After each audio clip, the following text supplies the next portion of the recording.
சிதறி கிடக்கும் வாழ்க்கை கட்டப்பட வேண்டுமா? எரேமியா 42:10.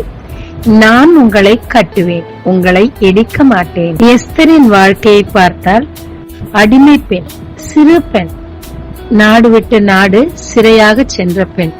அவள் வாழ்க்கையும் எதிர்காலத்திலும் எந்த விதமான நம்பிக்கையும் கிடையாது. ஆனால் தேவனோ அவள் மேல் நோக்கமாயிருந்தார். எஸ்தர் மூலமாக மிகப்பெரிய ரட்சிப்பை கட்டளிட தேவன் காத்திருந்தார். எனவே எல்லோர் கண்களிலும் தயவு கிடைத்து ராஜாவின் மனைவியாக மாறி அவள் வாழ்க்கையை, அவள் சிறுமையை மாற்றி ராஜஸ்திரீ என்ற அதிகாரத்திற்கும் அங்கீகாரத்திற்கும் அவள் வாழ்வை தேவன் கட்டினார். ஆனால் இஸ்ரவேல் ஜனங்களை முழுவதுமாக இடிக்க ஆமான் திட்டமிட்டிருந்தார்.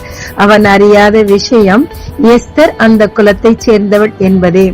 இந்த சூழ்நிலையில் எஸ்தர் கீழ்ப்படிதலோடு, மிகவும் ஞானத்தோடு, உபவாசத்தோடு தேவனை நோக்கி மண்டியிட்டாள்.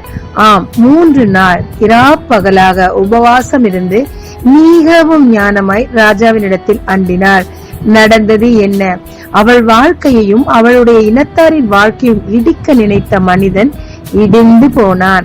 ஆனால் எஸ்தர் வாழ்க்கை கட்டப்பட்டதும் அல்லாமல் முந்தியை விட அதிகப்படியான அதிகாரங்களை பெற்றது மட்டுமல்லாமல் அவள் இனமே அவள் மூலம் கட்டப்பட்டது.